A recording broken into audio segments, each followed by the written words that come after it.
Vamos a darle como lugar a esto que habíamos dicho de poder prestar este espacio. Bueno, la idea de hoy es sábado 6 de junio del 2020, estamos dentro del posgrado de salud mental, infanto-juvenil, sujetos, redes y comunidad. Esto sería parte del seminario 3 y estamos a la altura de la clase 2, 3, 4 y 5, es como que se apiñaron un montón de clases de golpe, y una de las compañeras seminaristas me mandó un mail y dice, estoy re mareada, no sé dónde estoy, qué pasó, mandaste 6 videos de una, ¿cómo merda voy a digerir todo esto? No sé, y encima vos pretendés un Zoom en el medio. Bueno, le pedí disculpas, autentiqué el sentimiento que estaba teniendo, le dije, sí, es verdad, perdón el caos, digamos, pero no es para que te alarmes, porque ahí me parece que está entrando Andrea, que es ella. Una de las cosas que le dije es que, bueno, que en realidad la expectativa de producir sigue estando como para una fecha, sería el 30 de junio. Pero el 30 de junio es una fecha testimonial porque podemos seguir en diálogo. Yo no tengo tanto problema en seguir después. Lo que pasa es que ustedes sé que se les va a ir sumando un montón de otras actividades. Entonces hay que poder ser respetuosos también de ese espacio. Y al toque de este seminario arranca el seminario número 4, que acá hay un integrante que es el doctor Tisera, con la doctora López, y que son las guías nacionales de intervención de urgencias. Entonces, van a estar en una sintonía parecida, pero se cambia el cassette y va a ser re importante no estar solapándonos con eso. Entonces, no sé si ustedes tienen la sensación de que cada clase tiene un periodo semanal, y no es la idea de esta virtualidad, sino que son clases que ustedes vayan administrando al propio tiempo que van teniendo. ¿Pueden ser clases que ustedes puedan encarar la 4 sin haber visto la 3? Sí, más o menos sí. La temática es similar. Y capaz hay que también ser respetuosos de sus propios tiempos, no solamente como estudiantes, sino de sus propios procesos de apropiación de lo que va pasando. Porque cada vez que aborden ustedes contenidos de sexualidad, recuerden que sexualidad es igual a identidad, es igual, con lo cual son contenidos altamente impactantes en la subjetividad de ustedes. Y si no lo están sintiendo así, significa que hay algo que está ocurriendo que está prefiriendo dejar esto en un borde y ustedes administrar esa entrada. Entonces no sería raro que algunas personas digan, hasta acá llegamos, no puedo seguir, me encuentro con el doctor Tisera en el seminario 4 y dejo en stand-by todo esto. Les digo porque esta fue mi primera experiencia en 1993, perdón, 1998, cuando hice mi primer curso de sexualidad, en donde las primeras cosas que fueron dándome me dejaron como un baldazo de agua fría y no pude seguirlo. Y le escribí a una persona de Pinamar que estaba dando este curso y le dije, ¿sabes qué? Tengo que hacer un parate porque estoy totalmente revolucionado. Y está bueno eso que ocurra.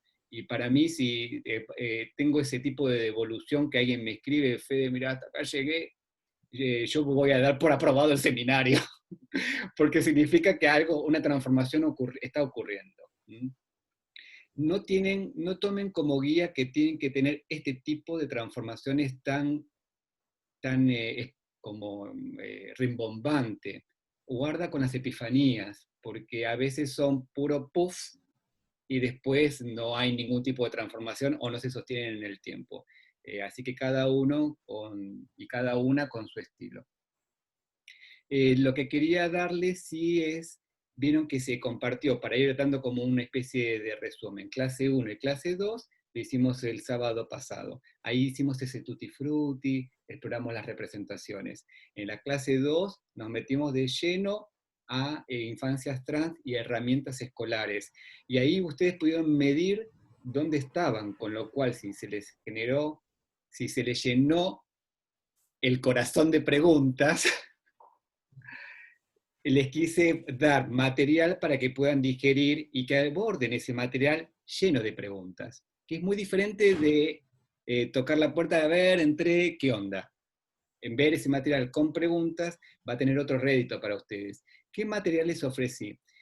Yo le decía a Gabriela, tenía ganas de compartirle 48 textos por leer, literalmente. Pero sé que ustedes laburan y encima están en pleno aspo. No se puede estar leyendo tanto. Entonces me parecía interesante un material que sea audible y que yo lo dejo mientras cocino, mientras manejo, mientras lo que sea, y no pude encontrar material que aglutine la mayor cantidad de información que no sea algo que sea autobombo. Por eso van a ver a Fujimi como Drupi todo el tiempo, en una entrevista de radio o en un material que tuve que grabar para un panel. Lamento que tengas que volver a escucharme una y otra vez, pero me pareció como práctico para ustedes. No sé qué opinan de ese material, si es que lo han visto, algunos. Les cedo la palabra.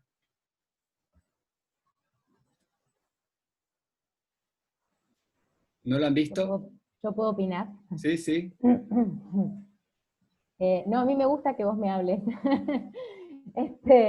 Me siento em, como directamente, como, viste que es distinto cuando uno conoce al docente, esto de ir al aula y charlar y quedarte antes del aula y después del aula y conocerse, te llega de otra manera, digamos, que alguien que no sé, da clases por allá, nunca lo vi, no sé, con lo cual me pareció, a mí me gustó mucho el recurso, porque algunos materiales, el de la radio por lo menos el año pasado no lo habíamos compartido, por lo menos no lo vi. Es muy largo, yo te decía a Federico igual que es muy extenso, así que la idea es que lo puedan aprovechar cuando ustedes quieran, no es que acá hay que cumplir con un contenido, esto es para ustedes, así que cada uno lo ve como le sirve más. Ahí lo que compartí fueron tres producciones o tres videos.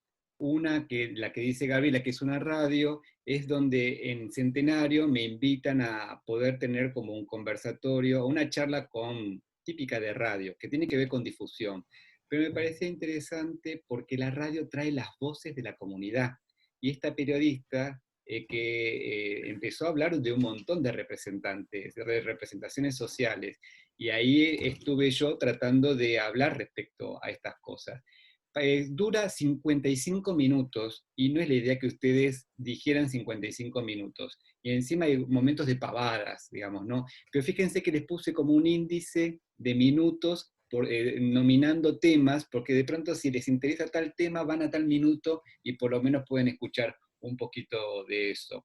Pero fíjense en ese temario porque se abordan temas que las periodistas sí se animó a preguntarme, como por ejemplo qué pasa con las escuelas confesionales, la religión y la ESI y otras cosas más, y empezó a tejer esto.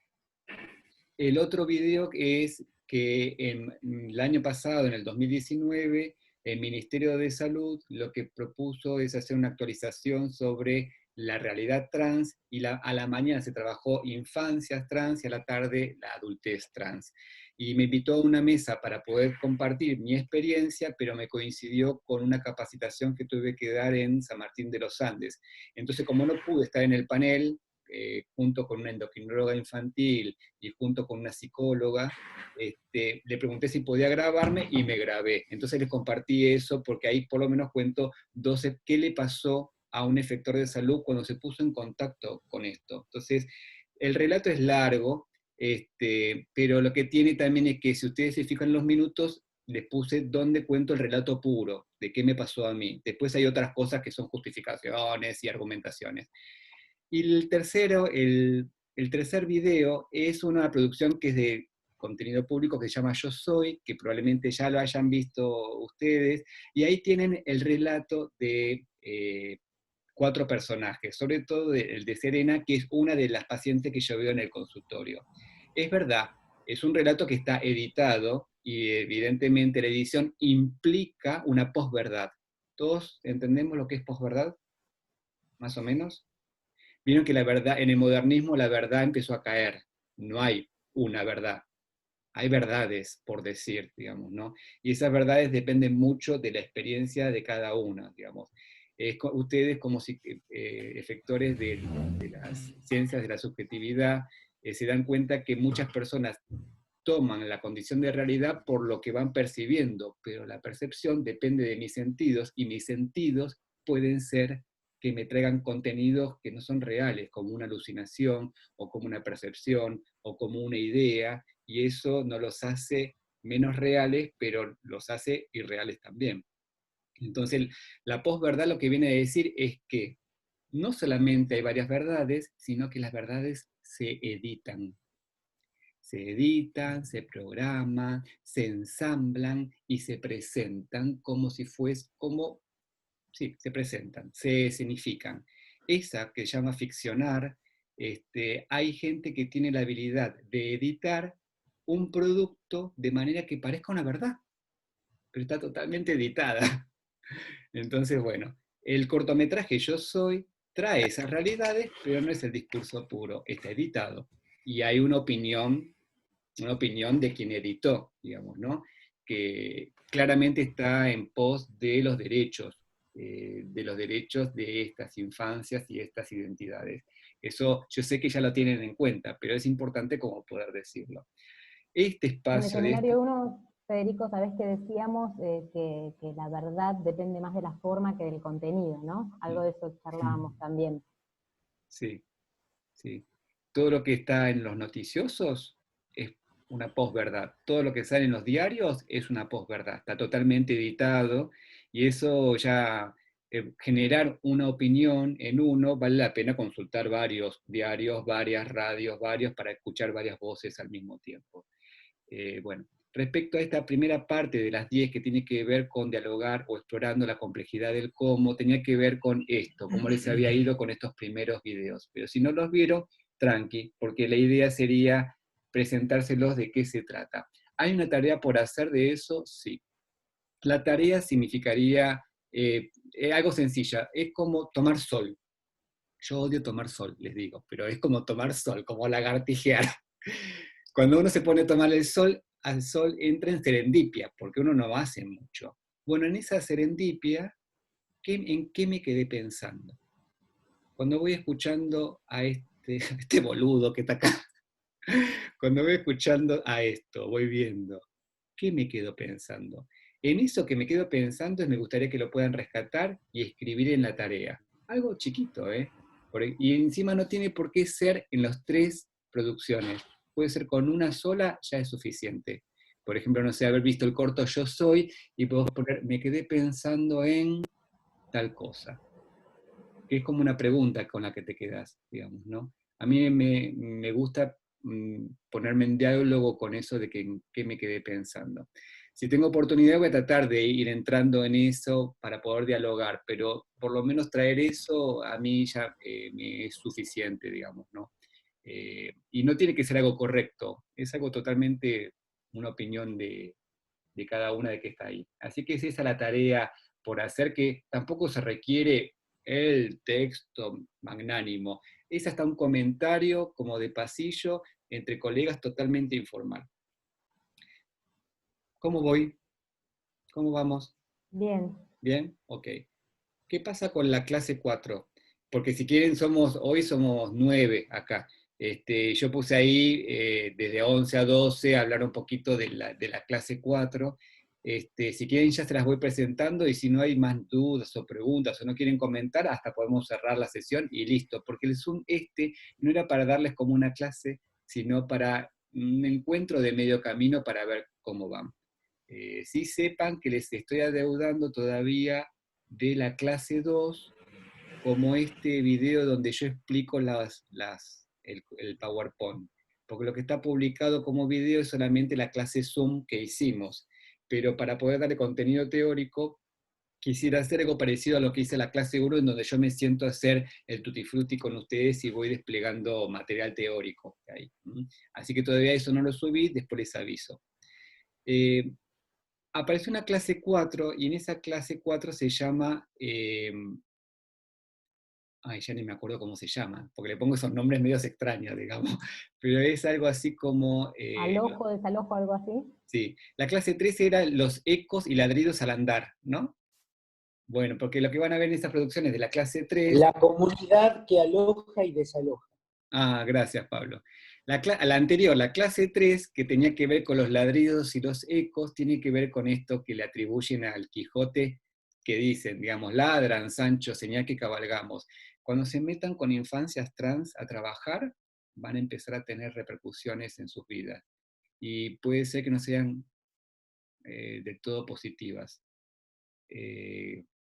Ahí puede ser que yo, por ejemplo, experimenté bloqueo de perfiles. En WhatsApp hay gente que me desapareció la carita. De pronto es como que desapareció la carita de tal profesional. Vos decís, ah, ya, ¿qué pasó acá? Está bien, pudo haber cambiado el teléfono, pudo haber mudado un montón de cosas, pero me llamó la atención que cuando se hizo visible que yo trabajaba con estas realidades, de pronto, en un montón de chat actualizado, varias caritas desaparecidas. Y cuando le escribo, un tilde tiene. Vos decís, ¿y esto? ¿Qué pasó acá? O por ejemplo, buscar interconsultar con alguien que frecuentemente, semanalmente hablaba, de pronto no lo encuentro, o no puedo, o lo otro. Es verdad, puede ser que yo sea cola de paja y no pasó otra cosa, pero me llamó la atención porque fueron en menos de un mes, cuando pasó lo del 2019, en menos de un mes me encontré casi con el 50% de mis interconsultores que no los encontraba. Y lo quise leer en esta clave. Puede ser que me equivoque, pero se los quiero traer también a ustedes. Cuando uno empieza a trabajar con infancias y adolescencias trans, empiezan los ladridos. ¿Mm? ¿Por qué? Porque los van a asumir que ustedes le dan la anuencia y validan estas identidades. Y bueno, es algo para poder pensarlo, ¿no? ¿Estarán preparadas ustedes para afrontar ese desafío? No sé si van a estar preparadas o no, pero la idea del seminario 3 es instrumentarlas, darles herramientas, que sepan que no es algo común y corriente. Sí que es importante decirles que es algo más fácil de lo que uno piensa. ¿Saben por qué? Porque en infancias, ¿cuál es la palabra importante cuando yo digo la frase infancias trans? ¿La palabra infancia o la palabra trans? ¿Qué es lo importante?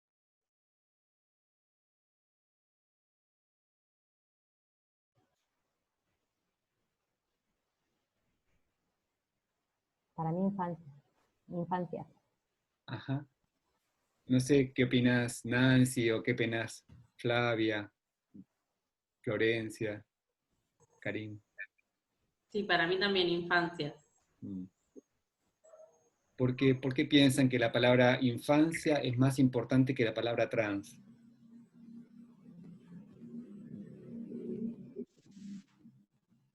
Porque el foco tiene que estar puesto en niño y en niña, no en su sexualidad. Si bien es una parte importante de la persona, Sí. lo más importante es que es un niño o una niña que está buscando a dónde pertenece.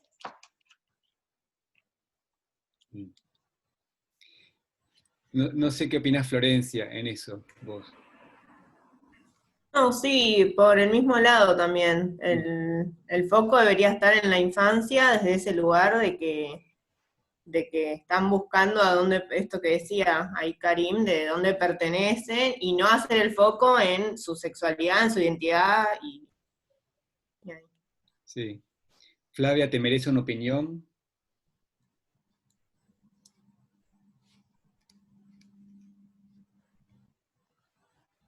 Sino su sexualidad, que es lo importante. ¿No se escuchan? Ahí se escucha, bajito, pero se escucha. ¿Y Andrea? ¿Qué opinión te merece?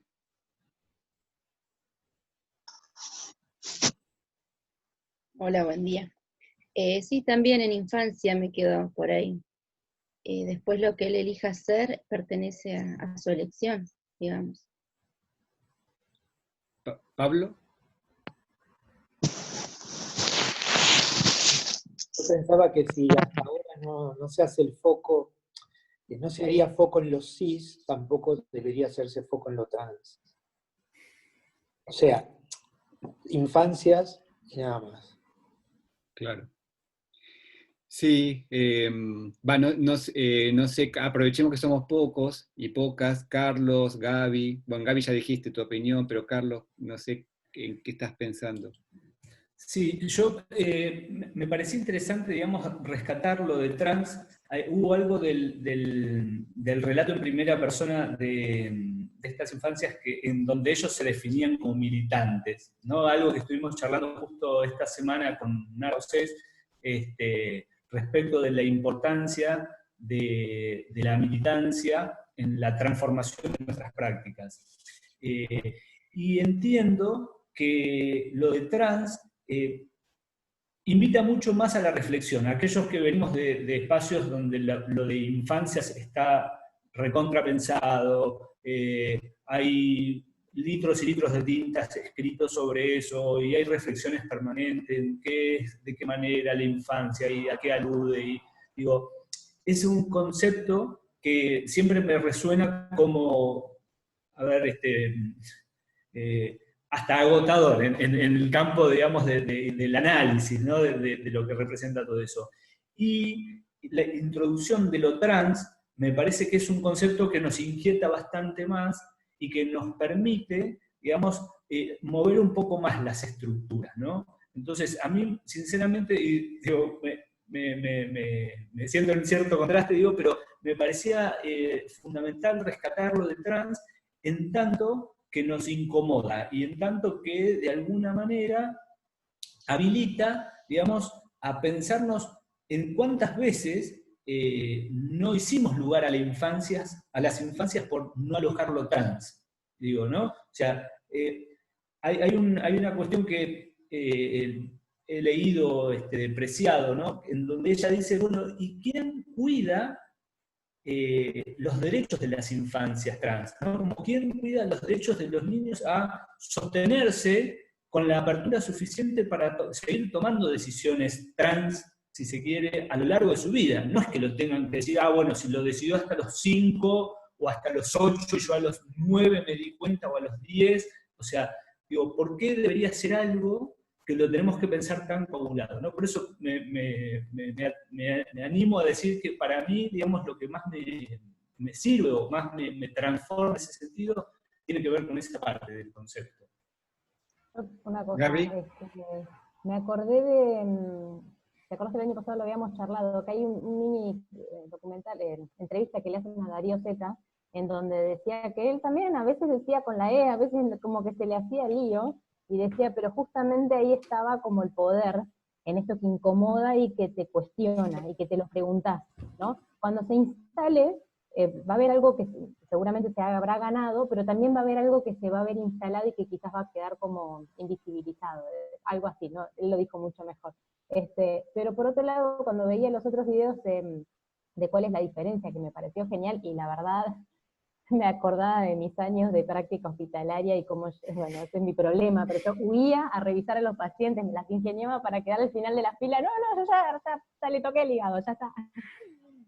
Odiaba eso, por eso me hice psiquiatra, y decían, el médico, digamos, la 1 y la 2, ¿no? Cómo sería con una perspectiva y con otra perspectiva, pero en la segunda perspectiva también había cosas que me hacían ruido, ¿no?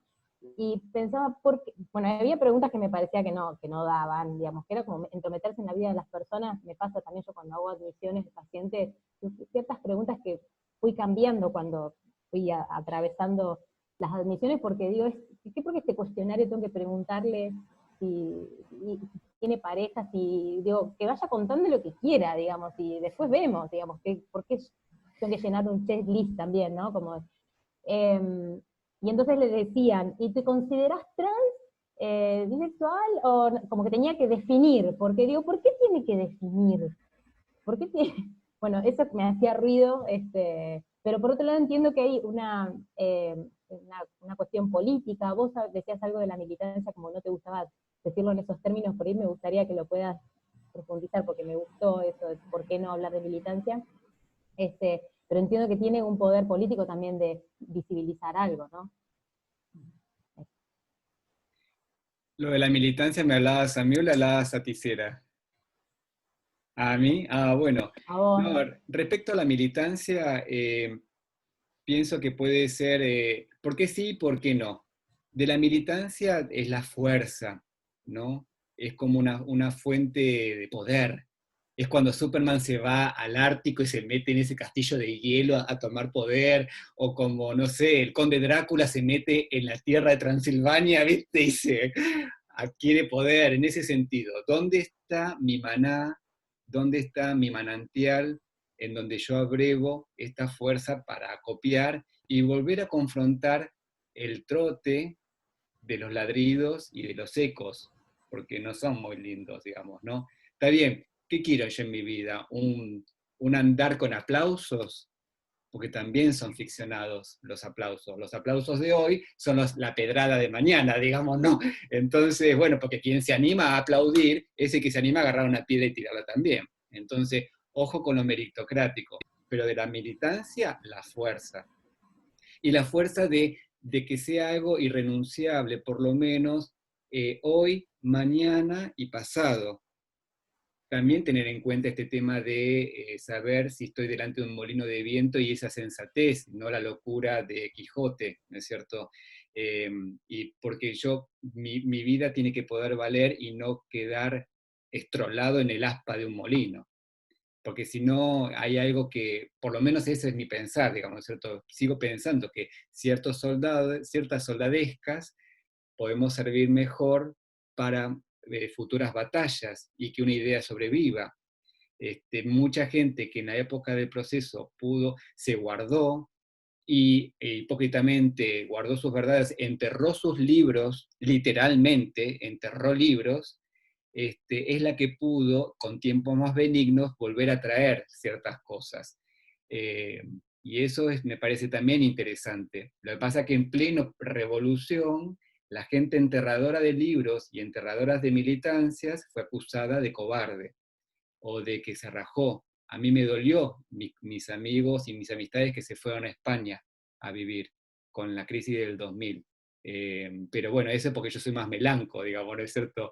Pero ¿qué puedo decir yo de eso si mis abuelos japoneses se vinieron para acá, mis abuelos franceses y catalanes se vinieron para acá y rajaron de estas realidades? Entonces yo tampoco me puedo poner en esa bandera. Bueno, de la militancia me parece que hay que poder tomar como esa dosis, pero sí saber que, sobre todo porque lo que uno transmite no es aséptico, es político, ¿no? Entonces, en ese sentido. Trayendo un poco lo que de la voz disidente de Tisera, sí decirle que está bueno pensar en trazar un puente. Ese puente es entre vos, no Tisera, vos, ustedes, ese puente entre algo, un modelo viejo que tuve y un modelo nuevo. Entonces, si a mí lo que llega como novedad, que es la infancia, la adolescencia o la adultez trans, me genera como con ciertos ruidos, pero me está pidiendo ayuda, vale la pena y creo que debe uno poder asistir. Pero ¿cómo asistir eso o ayudar a eso? Como uno puede. Entonces me parece que ese poder o ese intento, un buen estilo es con un puente. ¿Cómo hacer ese puente? Y tratar de agarrarse como puede uno. Por eso, Infancias Trans quise tomar desde la cognitiva la herramienta narrativa de escribirlo y analizar lo escrito. ¿Cuál es la palabra importante acá? La palabra importante es infancia, como ustedes dijeron. Entonces, si yo estoy delante de una infancia trans, ya no es un monstruo que me va a comer, sino que le devuelvo el carácter de niñez, que es re importante. Y de ahí parto. Entonces, Nancy tuvo en su formación herramientas sobre cómo trabajar con niñez, Florencia lo mismo, Karin igual, vos también, Flavia, todos tuvimos en nuestra formación de grado cómo laborar con la niñez, o por lo menos un mínimo piso que tuvo que ver con derechos humanos específicos de la infancia. Bueno, otorgarle eso ya es suficiente. ¿Hay que ir por más? Sí, hay que ir por más. Porque si no fuese por lo trans, no vendría a consultarme. Es lo que estaba diciendo recién Carlos. Hay algo de lo que le está ocurriendo a esta infancia que tiene que ver con lo trans y que me está convocando a mí. ¿Qué significa convocando a mí? vino a mi consultorio porque se está haciendo pis, vive con broncoespasmo, vive cayéndose el pelo, vive con bullying, va, bullying viene en la escuela, y eso no es porque es niño o niña, es porque está viviendo esta realidad trans. Entonces, es re importante tenerlo. ¿Qué herramienta yo les estoy usando o tuve que usar al principio cuando tuve que arrimarme a esta realidad? A mí me sirve usar, a ver cómo les puedo decir, trabajar con el concepto también de la terapia cognitiva, que es el registro del volumen de las cosas. Si determinada realidad tiene es inminente, tenerla en lo estridente del volumen 10, puede ser que me copte toda la vida. Yo trabajar en esa realidad, no tratar de anularla, sino bajarle la intensidad, podría hacerme una vida más vivible. Entonces, piensen en la visión, piensen en la escucha, en el olfato, en el gusto y en el tacto. Todo, cuando viene esta novedad, impregna mi percepción y la va a impactar. Entonces, respecto a lo visual, que a mí es el órgano hegemónico y que todo es visual, me sirve de desenfocar. En vez de tratar de hacer foco en una palabra, desenfoco y me permite en lo neblinoso de las dos palabras de infancia trans, que se me vuelve una, me permite trabajar un poco mejor, como más desenfocado. Capaz respecto al órgano de la escucha implicaría no quedarme fijo en eso que dijo, sino seguir con esa escucha, ¿cómo se le dice en psicoanálisis cuando se escucha? Flotante. Eso, Flotante. la escucha flotante, digamos, ¿no es cierto? Porque permite seguir rescatando al sujeto y no a esa cosa focalizada, digamos, ¿no es cierto? Respecto al olfato, bueno, ahí no sé, tendremos que hacer toda una experiencia respecto al olfativo, digamos, ¿no es cierto? Hay realidades que huelen, literalmente huele, la infancia huele, les puedo asegurar, digamos. Entonces, bueno, ¿qué hacer con eso? ¿Me pongo la anulo con un broche en la nariz? ¿O prendo un saumerio en el consultorio? ¿O me pongo un poco de óleo 31 acá en los bigotes para contraofertarme cierta fragancia? Bueno, hay que ver qué voy haciendo, digamos, ¿no? Respecto a esto. Sí, es así, la infancia es tangible, te viene, te abraza y te llena de mocos, y te vomita, te escupe, te hace todo eso. Y tiene esa peculiaridad, que el mundo de los adultos, viste, que es más distante, más de la sillita, pero bueno, salvo como va a tratar Tisera seguramente en el seminario, en la urgencia, ahí uno pone el lomo, digamos, ¿no? Porque si no te ponen el lomo delante de uno, ¿no? Bueno, eso sería un poquito de las reflexiones del cómo. Para mí desenfocar podría ser una herramienta. Hacer que mi percepción no esté a full laburando, sino que baje un poco el nivel de acople con esa realidad que viene. Por eso la militancia, si yo estoy plenamente militante, estoy casi pegoteándome con la realidad que tengo delante. ¿Se entiende? Porque significaría que yo estoy con la bandera de mi paciente. Y estar con la bandera del paciente ayuda, pero la distancia óptima famosa es como que se empieza a borrar. Y yo no sé si va a ser el momento ahí de hacer como una derivación, si me pongo en militante. Entonces, cuestionar mi militancia, por lo menos en el ambiente de lo terapéutico, puede ser una herramienta. Lo que pasa es que si no puede ser que me critiquen también, porque si no me pongo militante me van a acusar de antiderechos, ¿no? Es súper delicado, sobre todo en el ámbito de ustedes que tiene que ver con lo que es salud, o lo que tiene que ver con ya el espacio psicoterapéutico. El tema, Con, el tema, digamos, no sé, pienso yo por el trabajo que hago, mi tendencia propendo a que el paciente, la paciente, pueda elegir qué camino, tenga libre elección por dónde ir. Entonces, darle lugar a que pueda ella, como sea, militar. No es mi batalla, digamos, entender, pero bueno, digo, no es lo mismo una terapia que una consulta específica médica por algo, quizás hay que hacer esa diferenciación, pero esta es como la posición ética, que de alguna manera yo quería decir que lo enlazo con todo lo que venimos trabajando, porque cuando hablamos de diversidad y pensamos en estos diagnósticos de manual, estos códigos que alguna vez estuvieron y cómo fueron cambiando, que lo fuimos viendo en el primer seminario, atañe a todo, a la diversidad completa y hasta incluso replantearnos en esto, digamos, el video que compartía, de lo que eso es como muy grosero, por eso puse ese ejemplo, pero hay otros que no son tan groseros, de un niño que se mueve mucho y entonces claramente es un niño con déficit de atención con hiperactividad, y un montón de nombres para señalar un problema, que el problema es de quién, ¿no? Como vos decías, nada, voy a espolear un poquito, pero el paciente que no podía colgar su mochila con el nene, digamos, que no podía colgar su mochila con las nenas, o nenas, y entonces vos le decías que las nenas de la sala tenían un problema, no él o ella. Entonces, acá de nuevo, digamos, cuando vienen padres que siempre nos traen a las chiques, bueno, ¿de quién es el problema? Primero preguntarse eso, ¿no? Entonces va todo como en la misma línea, y todos estos tratamientos que tienden a normalizar un cuerpo o a normalizar una conducta, porque tienen evidencia, ¿no? Y en el segundo seminario justamente fue para trabajar, yo estoy tratando como de hacer un nexo, ¿no? Pero de cuestionar esa evidencia, digamos, de que supuestamente evidencia científica, que es una verdad irrefutable, bueno, repensemos de dónde salen esas evidencias, ¿no? Es una cara más esto. Sí, yo cuando, no hace falta, se puede spoiler o no, en lo que yo fui comunicando de esa primera consulta que tuve, en donde me dice yo tengo un problema, es que me gustan las cosas de nena y no me dejan colgar la mochila en tal lugar, y yo le digo, creo que vos no tenés un problema, sino que tiene el problema el seño, o tiene, la comunidad tiene el problema. Yo no sé si fue del todo correcta esa intervención que hice. Después me quedé pensándola y me sigo viendo y escuchando y leo mi historia clínica, lo que puse ahí, y digo, "Ay, no sé si fue correcta". ¿Por Pero, qué? ¿cómo? ¿Por qué? ¿Por qué? Porque en realidad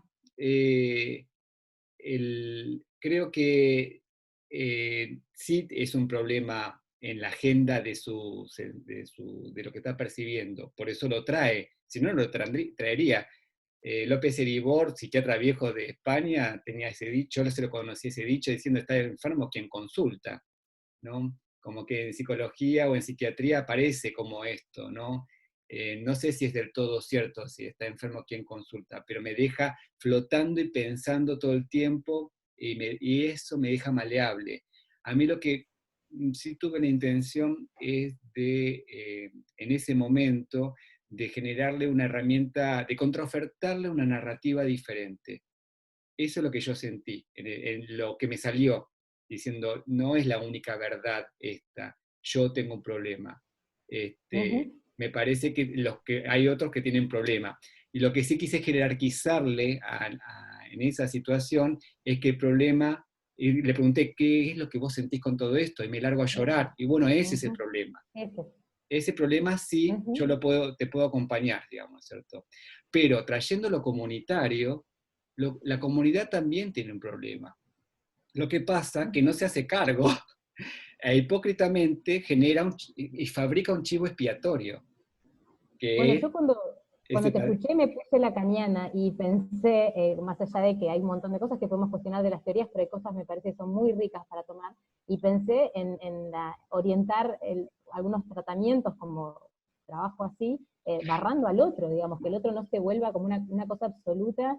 Por ahí me pongo muy teórica, pero cuando yo te escuché con esa intervención, pensé en eso, digamos, cómo en la neurosis, digamos, muchas veces está como esta cosa regocijante de hacerse cargo de los dramas del mundo, ¿no? Cuando en realidad el mundo tiene problemas, uno no tiene por qué hacerse cargo de todos los problemas del mundo. En todo caso, revisemos cuál es mi problema. Entonces ahí se legitimó algo de lo que le pasaba. No es que le dijo, no tenés ningún problema, eso es todo el problema de los allá. No, está pasando algo, por algo venís, pero reubiquemos dónde está la cuestión, ¿no? Una de las cosas que suele rescatarse de estas infancias, y que lo que trae Carlos Tisera respecto a que en el corto Yo Soy habla de la militancia, es evidentemente le encontraron la palabra, la chiquitez, para poder hablar de lo que significa estar habitando el espacio de la escuela. Se la pasan militando militando de que su vida vale. Ahora, ¿qué criatura tiene que estar en la escuela hablando de que mi vida vale? Y no solamente es como en el día o en lo que pasó, es todo el tiempo. Tienen que estar diciéndolo, mi vida vale, mi vida vale. Eso te insume tiempo, energía, pensamiento, todo. Mientras que otros la pasan bomba en la escuela, ella tiene que estar militándolo todo el tiempo, porque cada vez que alguien le dice, la trata de nene, y ella tiene que nuevamente recibir ese reflejo, preguntarse si el problema es de la persona, de la otra persona o el mío, ya se me quemaron 90 neuronas, se me quemaron. Y encima es neuronas que tenía que estar aprendiendo matemática. ¿Se entiende? Esta militancia que se trae, que uno lo piensa que es militante partidaria, no es lo que te termina consumiendo. Les doy otro ejemplo respecto a la experiencia gay o de lesbianas. Cuando uno va al cine, ¿a alguien le gusta ver películas o series? Supongo que sí, obvio. ¿No es cierto? Pero ¿qué pasa cuando, o leer libros, qué pasa cuando uno está viendo o leyendo o disfrutando una experiencia de una relación amorosa en el cine? Vos vas mirando la película y te vas emocionando porque te vas identificando con eso. Pero ¿qué pasa si yo soy gay y lo que estoy viendo es el amor heterosexual, romántico, divino, qué sé yo, viste, Sintonía de amor, con Tom Hanks y Melanie, ¿no? ¿Cómo se llama la actriz que me encanta? Meg Ryan, digamos, ¿no? ¿Por qué lloro por esa relación? Que no tiene nada que ver conmigo, que soy gay, es una tipa y un tipo, digamos. ¿Por qué lloro? Y lloro porque evidentemente me identifiqué con eso. Pero esa identificación no es gratis. Hay todo una traducción en simultáneo que yo estoy haciendo automáticamente sin darme cuenta de que en algún momento Melanie se transforma en varón o que Tom Hanks se transforma en mujer y lo retraduzco y entro en sintonía. Esa traducción que le pasa al mundo de lo gay o que le pasa al mundo de la lesbiana, no saben lo que te come la cabeza. Te come tiempo, tiempo, tiempo. Y cuando lo haces visible, llega un momento que lo rebotas todo, digamos, ¿no? Y no querés saber más nada. Porque, por ejemplo, el ejemplo sería cuando fuiste a ver, alguno de ustedes, Brokeback Mountain, si la fueron a ver, porque ir a verla significaba que eras gay, así derecho viejo. Entonces, ¿te acuerdan de esa película de los vaqueros en el medio de la montaña, etcétera, etcétera? ¿Cómo puede ser? Porque cuando uno estaba en la sala escuchabas risas? Había algo de la identificación que no estaba ocurriendo. Evidentemente, el mundo de la heterosexualidad no tiene el trabajo de la retraducción para entrar en sintonía. Esa retraducción es un disciplinamiento social y es un mecanismo adaptativo que está haciendo la persona. Entonces después a lo gay o a la lesbiana o al bisexual se le dice, confesate. ¿Por qué no me lo contaste esto? Y encima uno se enoja. Che, mi amigo no me dijo que era gay. Y te ofendés, ¿viste? ¿Pablo? No, digo que igual Anli logra algo extraordinario, porque yo la vi 3 veces en el cine, llevé a mis hijos de a poco, y es cuando el patrón los descubre con los catalejos, que nadie se espera esa escena, todo el cine expresa el dolor que le genera esa situación. Y es una contracara, o sea, lograron identificarse con la situación. Sí. Es transformadora la película, si quieren pueden verla, no está en Netflix, pero una de las cosas que tiene es que la risota se le aparece al principio, ¿no? Otra cosa que es interesante ver es como la escena erótica de sexo, que está bastante cuidada, pero tiene modalidad de ataque, que es la representación que casi todo el mundo tiene respecto al sexo entre varones, como que se atacan o la agresividad está en juego. Ahora, la risotada aparece cuando aparecen los gestos de ternura entre varones. Y eso al mundo del pensamiento heterosexual. No estoy diciendo que la heterosexualidad está mal, ¿eh? No, por favor. Es algo hermoso de poder experimentar, amar, desear y erotizarse a lo que uno le vino de fábrica, para decirlo de alguna manera, ¿no es cierto? Lo que estoy hablando del pensamiento heterosexual como privilegio y de tentar ese privilegio. Bueno, en el pensamiento heterosexual es mucho más lesivo ver ternura entre varones que una escena de sexo que parece un ataque. Porque entre varones nos peleamos en realidad, ¿no? Y nos confundimos con besos al mismo tiempo y ese tipo de cosas, sería muy fútbol. El fútbol es una de las cosas más homoeróticas que hay en muchos sentidos, porque se tramita mucha cosa entre cis varones ahí, digamos, ¿no es cierto? Que se quiera admitir o no admitir es otra cosa, pero si hay algo homoerótico como el fútbol, impresionante. Bueno, em, Ahí nos podemos abrazar y un montón de cosas que ahora la cuarentena no nos deja. sí, Karin. Karen. Voy a compartir que una vez en una materia en sociología nos pasaron un video que se llama Heterofobia. No sé si lo vieron. No. Pero bueno, está muy bueno en esto de la identificación, cómo nos cambia. ¿Qué pasaría si fuese al revés? Si ser heterosexual fuera lo que está... Sí. Está buenísimo. Me lo pusieron en un parcial, yo terminé llorando en el parcial después de ver el video. Pero está muy bueno para verlo, para ver esta identificación al revés. Bueno. ¿Cómo sería si fuese el mundo al revés? Sí. Bueno, la propuesta de la clase 4 es que tiene que ver con esto de la comunidad que aloja y desaloja, es poder presentarle en un modelo de cortometraje que se llama ¿Cuál es la diferencia?, que lo hicieron la gente de Uruguay y el colectivo Ovejas Negras, que tiene que ver de poder ver a un paciente que ingresa al consultorio y que quien lo recibe todo el tiempo tiene la presunción heterosexual. Presunción heterosexual, Monique Wittig diría que es que ni se lo pregunta, pero asume que la persona es cis y es heterosexual. Lo asume, pero ni lo pregunta. Y asumir eso y ni siquiera preguntárselo implica que sus intervenciones se desajustan.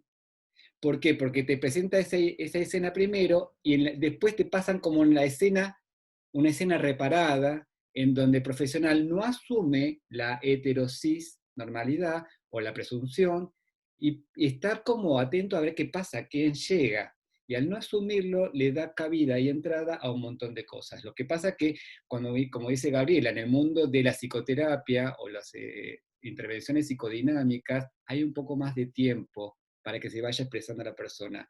Pero esto a veces es una única consulta que viene a que uno capaz pierde la oportunidad de haber protegido a la persona de un cáncer de cuello de útero, o de poder prevenirle un dolor de espalda, o de que no se mate en plena crisis de llanto porque está abusando de los estrógenos porque no sabe cómo usarlos y entonces está llorando montonazo. Entonces, a veces uno pierde una única oportunidad en donde si no das el lugar a entender que estoy abierto a la diversidad sexual, te perdés la oportunidad. ¿Cómo hacer eso? No lo sé. Yo conozco colegas que ponen las banderitas de la diversidad sexual en el consultorio, como diciendo, este es un consultorio como friendly, digamos, ¿no es cierto? Pero hay otros que capaz lo explicitan, como lo ven en el corto, que es lo que a Gaby le genera tanto ruido. A mí también. Yo digo, ay, ¿cómo hago esta pregunta? Vos tenés pareja mujer, tenés pareja varón, y anota, ¿viste? El médico, así como una pregunta más. Y vos decís, Que a ver, a mí me ha pasado con adolescentes también. Yo preguntaba, ¿tenés novia alguna vez? Como vos decías, ¿no? No es que siempre me pregunté como a hoy, ¿no? Y espero mañana preguntar distinto. Perdón que estoy con mi hija.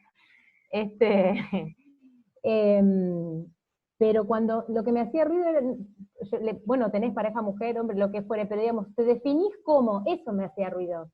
Claro. Digamos, que tener que decir ya cómo me defino. Sí. La pregunta que igual me parece, no sé si la mejor pregunta, pero se animaron a hacerla, y cuando alguien pregunta esto, te definís como tanto, igualmente le estás dando la oportunidad a la persona de decir, esta persona está pensando diferente, y abre la posibilidad de que yo pueda como contarle otras cosas. Este adolescente, el caso 3, es un adolescente, sí, es un adolescente porque tiene menos de 24 años, que va y que habla algunas cosas respecto a todo esto, ¿no? Bueno, es eso. Ese cortometraje de Ovejas Negras, que se llama ¿Cuál es la diferencia?, me gustaría que lo puedan tomar como modelo, y después le oferté 3 cortometrajes chiquitos y cortitos, para poder presentárselos como si fuese la primera escena, una primera escena. Y lo que les pido a ustedes como tarea, como trabajo práctico del seminario, es que puedan hacer el ejercicio que ustedes lo conocen como recurso de la varita mágica. No sé si hay psicoterapeutas acá, pero en algún momento uno hace esa pregunta. Si yo tuvieses una varita mágica y tuviese que cambiar la realidad, ¿dónde la posarías? En ese relato de la película El vestido nuevo, de Sirenito y de Hoy no quiero volver solito. Me parece que está para hacerle en la película la varita mágica todo, ¿viste?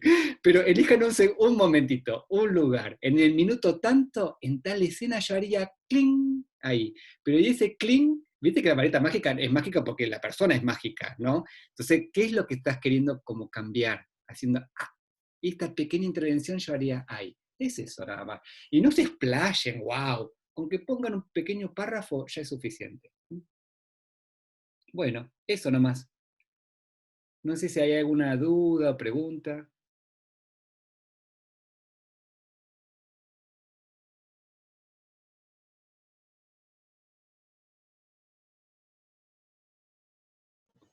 Pásala. Dale, Carlos. Nancy. No, me quedé pensando en esto también, el mensaje que uno les da a las infancias. Yo actualmente trabajo de niñera, cuido 2 nenas, estoy esperando mi título de psicóloga, y en esto que hablaba de las infancias, me quedé pensando en un comentario que me hizo la nena más grande que cuido, y contaba que en la escuela, el año pasado, había un nene que quería disfrazarse de gaucho, o sea, en realidad se disfrazaban de gaucho y de paisanita, y él no se quería disfrazar de gaucho, se quería disfrazar de paisanita, y bueno, esto de la escuela le dijeron que no podía porque era nene y tenía que disfrazarse de gaucho. Entonces me quedé pensando también en el mensaje que uno después, como adulto, le puede dar a los niños, ¿no? Porque después incluso la nena que yo cuido, la más grande, me dijo, Nancy, ¿sabes que en el jardín la seño dijo que los nenes no se pueden disfrazar de paisanita, se tienen que disfrazar de gauchos? Entonces yo le digo, bueno, ¿por qué no? Cada uno se puede disfrazar de lo que quiere, o sea, no está mal si quería disfrazarse de paisanita. Entonces me parece importante también el cambio que hay con respecto a un montón de conceptos en la infancia y el mensaje que uno puede darle después. Sé que también hay un trabajo se tiene que trabajar mucho desde la institución, desde la educación, pero bueno, uno después en la casa, ¿no? El mensaje que uno puede darle a los niños, decirle, bueno, está bien que si él se quería disfrazar de paisanita, o si él quería tener una taza de color violeta, que también me lo dijo, como, ¿sabés que este nene quería una taza violeta, una taza de princesa? ¿Por qué te usa taza de princesa? Entonces, está bien, digamos, cada uno puede elegir, y está bueno, digamos, hacer ese tipo de intervención, desde el ámbito que sea, me parece. Sí, la contraoferta de pensar, o nunca me acuerdo cómo se llama ese recurso, es un recurso narrativo que usa mucho la terapia cognitiva narrativa, digamos, ¿no? Pero esto que hiciste es súper valioso. Carlos. Sí, no, yo lo que me parecía, y te quería preguntar, digamos, respecto de los procesos de transformación ya que implican intervenciones clínicas, hormonales y demás, ¿cómo, digo, vos que has participado en esos procesos, cómo observaste esa transformación? Digo, ¿qué crees aportó esa, si es que has participado? Digo, a lo mejor yo lo interpreté mal. ¿Cómo aportó la organicidad que puede representar el uso de hormonas en esa subjetivación? Digo, ¿cómo pudiste ver ese proceso? Y si, digamos, me interesaba esto que decías de la angustia, yo no lo había escuchado, no lo había leído, digo, en relación a los estrógenos, no sé si lo pusiste como un ejemplo al azar, o si es algo que concretamente, digo, Preciado lo describe muy bien a la inversa, digo, ¿no? Pero como una experiencia propia. Pero vos lo contaste y me gustaría ver esto, digamos, en la infancia, digamos, ¿no? Porque el relato del adulto también tiene su posverdad y me parece que tal vez en la infancia eso tiene otra transparencia. Digamos que Si fuese hablando del campo onírico, el tejedor de sueños, diría Freud, es como mucho más habilidoso en los adultos, digamos, ¿no? Que en la infancia, bueno, en la represión. Bueno, el sinceramiento fiscal te hago. Hasta ahora las pacientes que tengo en consultorio no están en hormonación ni en transformación que tenga que ver con intervenciones de tecnologías físicas, para decirlo de alguna manera, con fármacos o con intervenciones quirúrgicas. Sí son otro tipo de tecnologías las que veo instrumentadas. La transición sí me permitieron ser testigo de eso, en donde implicó todo lo que es expresión de género, indumentaria y maquillaje. Eso sí, te lo puedo contar. El resto estoy ahí como anhelante de ver qué va a pasar, porque están a punto de entrar en la pubertad y lo que se les viene, si es que decide, así lo aceptan estas nenas y sus familias acompañan, capaz no empezar con la contrahormonación, sino que se hace un freno de la pubertad con análogos parecidos a la hormona de crecimiento. Ese freno se planifica hasta los 16 años, que es lo que permite la ley, la reglamentación de la ley de identidad de género, 16 años para poder pensar que ya tendrían la autonomía progresiva suficiente para tomar una decisión que implique una intervención sobre su cuerpo con irreversibilidad. Es como sacar la licencia de conducir o votar a los 16 años, se asume que la persona podría tomar este tipo de decisiones. Por ejemplo, algún tratamiento puede dejarme infértil para toda mi vida. Entonces, es decir, saber que es con consentimiento informado que este tratamiento me va a dejar infértil, la ley considera que con 16 años podrías decir que sí, lo quiero y me hago cargo respecto a mi infertilidad.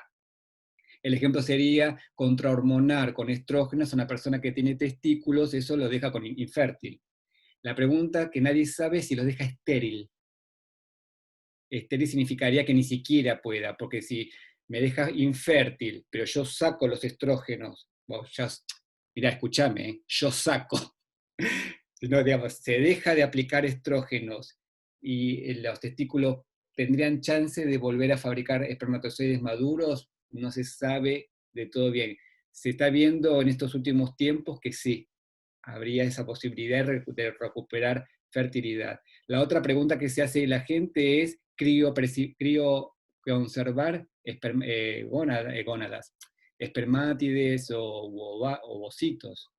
Pero esta intervención a los 16 años, o hacerlo, por ejemplo, en otros países, por ejemplo en Asia, se está contrahormonando gente antes de la pubertad directamente. Entonces una criatura que nace con testículos, ya antes que arranque la pubertad le están dando estrógenos y vos los ves y son minitas, para decirlo de alguna manera. No te das cuenta si son o no son, qué cuerpos de macho o cuerpos de hembra, porque nunca existió la posibilidad. Lo que pasa es que la gónada, tanto ovario como testículo, requiere de la madurez de la pubertad para tener ovocitos, y espermatozoides maduros para ser fértiles. Y si yo freno esto antes de la pubertad, puede ser que lo deje estéril. Pero esto está ocurriendo en Asia, Pablo. ¿Porque son trans? ¿Lo hacen ahí en Asia? Sí. Porque en este caso en particular, ellos argumentan que son transexuales. Personas transexuales implicaría, vamos a decirlo en jerga del viejo mundo, nací con el cuerpo equivocado, Dios se equivocó, yo siempre fui mujer. O sea, no sé por qué tengo testículos, alguien me castigó. Usted lo hubiesen clasificado en todo momento como una especie de, no solamente disforia de género, como una especie de psicosis, en el viejo mundo, ¿no es cierto? Con la ley eso cambia, digamos, ¿no? Pero, entonces, bueno, se acompaña de esta manera. La pregunta que siempre nos hacemos es, a esta persona que antes de empezar su pubertad ya se le empezó a contrahormonar con estrógenos, tiene testículos pero va con estrógenos, ¿se les informó de que podían quedar estériles? ¿Era parte del campo de su acción? ¿Cómo preguntarle a una criatura de 12 años, esto es una signo de pregunta, cómo preguntarle a una persona de 12 años si querés tener hijos más adelante, y si a los 12 años lo entendés, ¿no? Esos son los bordes que estamos tramitando y a que la ley 1732, que de ejercicio de médicos y afines, tienen el artículo 5 que nos prohíbe hacer cualquier tipo de intervención que sea mutilante. Bueno, uno de los artículos que implicó agregarlo después de la Convención de Ginebra de Derechos Humanos, que muchos médicos experimentaron con seres humanos y tenía que ver con empezar a mutilar ese tipo de cosas. Entonces, el artículo, creo que es espero no equivocarme, creo que es el artículo 5, que dice esto. Bueno, la ley de identidad de género levanta el artículo 5 en torno a estas situaciones y uno podría acceder a esto. Lo que pasa que también hay edades para poder pensarlo, cómo instrumentarlo, ¿no?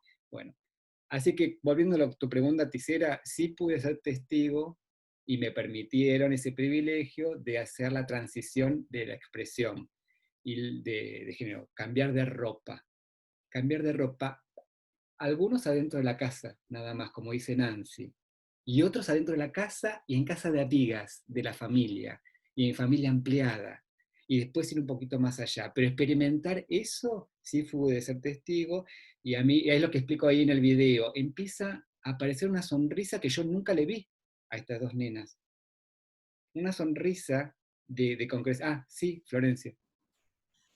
No, esto me hace acordar hace poco, no me acuerdo cuándo fue, a principio de marzo creo, fui a una actividad en donde estuvo Katiana, que está en el documental Yo Soy, y la mamá de Selena, ¿se llama? Serena, Verónica, sí. Serena.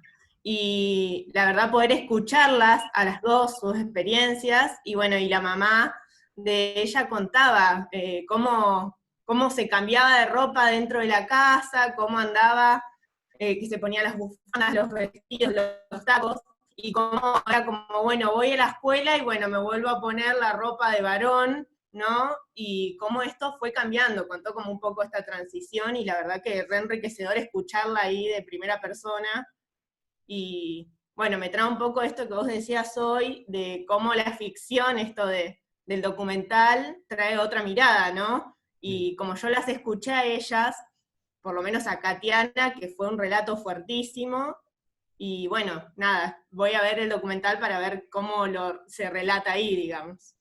Si les interesa conocer estos relatos que trae Florencia, pueden entrar a la página de Nueva Crianza en Facebook, están posteadas los relatos directos de las mamás, digamos, y otras familiares. También en Argentina hay otras experiencias que están grabadas en Infancias Libres, donde está Gabriela Mancilla, que es la que escribe el libro Yo Nena, Yo Princesa. Leer el libro también es fuerte porque están los relatos que va ocurriendo, pero sí decirles que cuando se parece mucho a este monólogo, este stand-up que está dentro de la película Todo sobre mi madre de Almodóvar, en donde está este personaje que se llama Agrado, y que, bueno, que dice, bueno, después si quieren se los comparto ahí por plataforma, pero termina como corolario que dice, porque habla de la autenticidad, dice, porque señora, no hay que ser rácana es avara, no hay que ser rácana en estas cosas, porque uno es más auténtica cuanto más se pareció a lo que soñó de sí misma. Y esto es como la verdad de la milanesa para mí. Esta felicidad felicidad o alegría o regocijo de poder tener lo que la indumentaria o que me dejen ser, porque lo que trae Nueva Infancia es respecto al ser, que me dejen ser, no es la alegría de la epifanía de, estoy con un chiche nuevo y ya me aburrí. No es eso, ¿eh? Porque te das cuenta que es algo que es un salto cualitativo que hace, y que si venía medio apagada de caracúlica la persona, hace un florecimiento directamente. Con la hormonación, yo lo que escuché en algunos adolescentes es que también ocurre algo similar, que empieza a aparecer algo de eso. Y si aparece la defraudación. Ahí hay cierta expectativa respecto al abordaje farmacológico o quirúrgico que no llega a sus expectativas, como por ejemplo, eso lo vi en una película, pero estaba dentro del humor, de un muchacho de 24 años que empezaba a contrahormonarse con estrógenos, y medio consultaba una línea como diciendo, esto si yo sabía que no me iba a sacar tetas que me iba a sacar tetitas chiquitas y no iban a ser tetotas, y que encima a mi pene lo dejaba impotente, y me iba a dejar como erecciones chiquitas, yo no, la verdad que no encaraba los estrógenos, si iban a tener esa consecuencia. ¿Por qué? Porque yo soñaba con que iba a tener tetotas y que iba a poder seguir usando mi pene. Vos fíjate, mirá esta mujer con pene, digamos, ¿no es cierto? Ahí aparece algo respecto a la expectativa de lo farmacológico, ¿no? Y si vieron la película Transamérica, también aparece, por ejemplo, toda una escena. ¿La vieron la peli Transamérica? ¿No? Si quieren después les paso algo de la sinopsis, la tengo en un Google Drive para que la puedan descargar. Es re interesante cuando ella logra hacer la intervención de la plástica, la vaginoplastia, cómo se siente, no bien despierta. No se la spoileo, pero es re interesante ver qué pasa, porque fue lo que siempre soñó ella, digamos, ¿cierto? Y de pronto ya estoy operada, y habrá que hacernos cargo nosotros y nosotras como equipo de terapeutas sobre esas expectativas. Y no sé, porque yo no hago psicoterapia, se lo dejo a ustedes eso.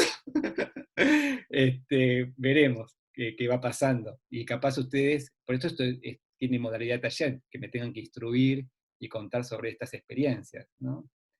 Una de las cosas también te quiero traer, Nancy, de una experiencia que aprendí con discapacidad, porque trabajé bastante en escuelas especiales.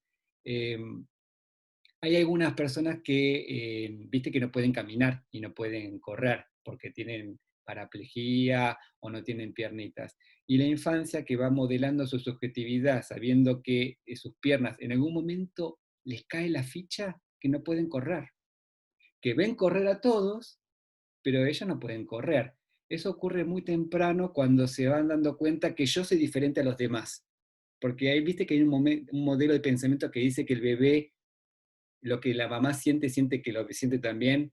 O por ejemplo aparece el transitivismo, si un nene ve que le pegan a otro, se larga a llorar porque sintió que le pegaron a él también, una cosa así. En algún momento ocurre el despegamiento de yo no soy ellos, allá le pegaron, pero a mí no me duele, digamos, ¿cierto? Bueno, en la infancia y la discapacidad en algún momento también te cae la ficha como diciendo, ay, no voy a poder correr. Y ahí aparece la angustia, diciendo, mamá, yo no tengo piernas, ¿cómo voy a correr? Una intervención re interesante que viene a vuelta y me gustó, es que le da el sentido de realidad y dice, ¿sabes qué? Es verdad, no vas a poder correr, pero si tuvieses piernas, ¿sabes cómo correrías? Y cuando vos ves los dibujos de esa criatura, tienen una potencialidad porque se puede imaginar corriendo.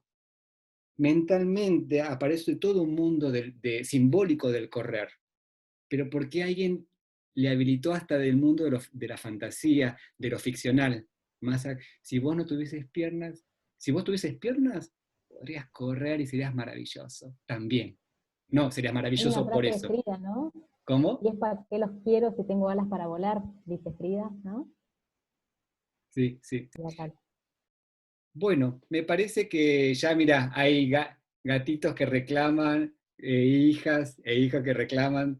Este era como una chapa, este Zoom era una chapa, no era obligatoria, digamos, ¿no? Espero que le haya sido sustancioso, tranqui con las presentaciones de las tareas. Pareciera tener fechas, pero bueno, yo le puse una fecha límite que es el 30 de junio. Vayan haciendo lo que van pudiendo.